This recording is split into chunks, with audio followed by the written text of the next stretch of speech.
Anda membayangkan menjadi rakyat pemerintahan Herman William Dendles? Hari ini, kami akan mengulas berbagai kebijakan Dendles, mulai dari pembangunan jalan raya Pos Anyar Panarukan hingga kerja paksa yang menimbulkan penderitaan bagi masyarakat. Mari kita simak laporan berikut. Saat ini, saya telah bersama Bapak Sultan yang akan menjelaskan kebijakan Herman William Dendles pada masa pemerintahan di Indonesia. Selamat pagi, Pak. Selamat pagi. Terima kasih telah bersedia hadir bersama kami. Baik, langsung saja kita masuk ke pertanyaan pertama. Apakah Bapak tahu 3 kebijakan yang diterapkan Herman William Dendles selama masa pemerintahan di Indonesia? Tentu ada 3 kebijakan yang sangat menarik menurut saya kalau kita lihat dari kebijakan-kebijakan Dendles di Indonesia. Yang pertama, Dendles membangun jalan Anyar Panarukan ya. Bahkan sampai anak kecil pun tahu kalau jalan itu dibangun sama Dendles. Nah, jadi jalan Anyar Panarukan itu kan membangun sisi Pulau Jawa, mulai dari sisi utara sampai dengan Jawa Banten sampai Jawa Timur.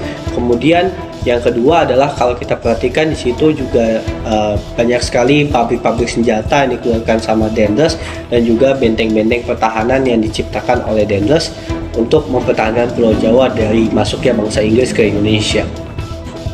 Baik, lanjut ke pertanyaan berikutnya ya Bapak. Mengapa sebagian rakyat Indonesia terpaksa mengikuti kebijakan Dendles meskipun merasa dirugikan? Memang sistem Dendles itu mau tidak mau diikuti ya, karena sistem Dendles itu dia menggunakan kekerasan, sehingga apabila tidak diikuti tentu keselamatan nyawa dan juga keselamatan jiwa daripada masyarakat itu menjadi terancam.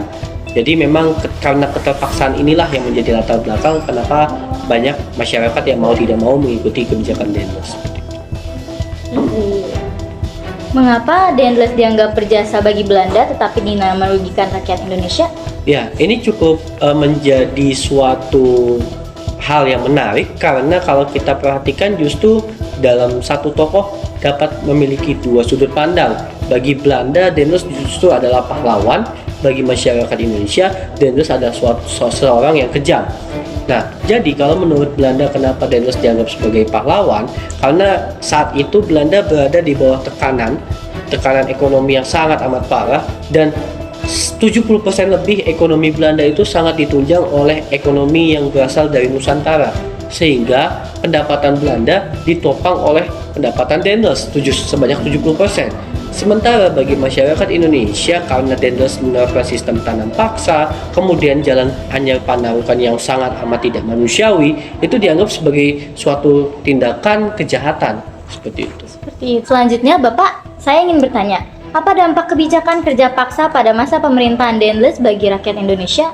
Bagi masyarakat Indonesia tentu kebijakan ini sangat berdampak negatif ya, karena banyak sekali yang namanya kelaparan, angka kematian yang sangat tinggi, kelelahan, dan juga masyarakat juga tentu mengalami dampak psikologis, sehingga memang kita lihat dampak positifnya memutar ekonomi, namun di situ dampak bagi para pekerjanya itu tidak bisa terbayarkan seperti itu.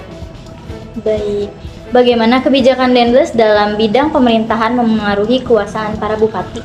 Nah, ini cukup menarik di mana Dendles itu bekerja sama dengan orang pribumi asli, di mana mereka merekrut pribumi asli untuk bisa berkolaborasi bersama mereka dan menjadikan pribumi sebagai bupati. Dan bupati bahkan memiliki kewenangan yang luar biasa. Bupati bisa melakukan layaknya seperti orang Belanda, bisa memungut pajak, bisa membuat aturan di daerahnya, sehingga Belanda memberikan kekuasaan yang lebih daripada semestinya kepada para bupati, yang mana kalau kita perhatikan seharusnya bupati bekerja layaknya pegawai negeri biasa.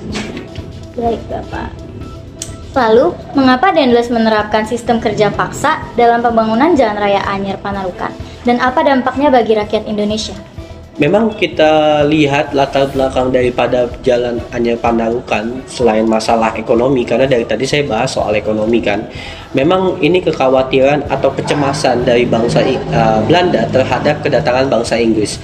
Yang mana bangsa Inggris itu telah menguasai hampir seluruh pulau yang ada di Indonesia, hanya tinggal Jawa, sehingga Dendles membangun Jalan Anyar Panarukan itu salah satunya adalah untuk faktor keamanan, untuk bisa mempertahankan Pulau Jawa dari intervensi daripada bangsa Inggris. Jadi ketika anggaplah terjadi penyerangan bangsa Inggris, itu mobilisasi tentara atau militer dapat terjadi secara mudah. Kenapa sisi utara Pulau Jawa? Karena sisi utara merupakan sisi yang paling mungkin dimasuki oleh Inggris. Sedangkan kalau pantai selatan itu akan sulit karena medannya lebih sulit seperti itu. Baik Bapak, kita lanjut ke pertanyaan terakhir ya Bapak. Menurut Bapak, apakah ada kebijakan Dendles yang masih memberikan manfaat bagi Indonesia hingga sekarang? Mengapa? Tentu kalau kita lihat kebijakan Dendles itu banyak sekali meninggalkan dampak-dampak baik positif maupun negatif bagi masyarakat. Kalau dampak negatif kita bisa lihat memang dampak psikologis itu tidak dapat terhilangkan. Mungkin sudah ratusan tahun tapi memang rasa sakit hati terhadap praktik-praktik kekerasan itu tidak dapat hilang.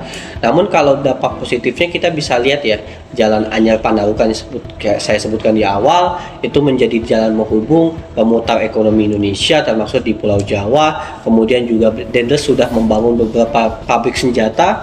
Kemudian Dendles juga telah membangun beberapa rumah sakit militer yang mungkin sampai saat ini pun masih banyak digunakan di Jawa. Kemudian juga Dendles telah membangun banyak sekali benteng-benteng pertahanan. Meskipun pada kenyataannya saat ini benteng pertahanan tidak digunakan, tapi itu menjadi cagar budaya bagi kita.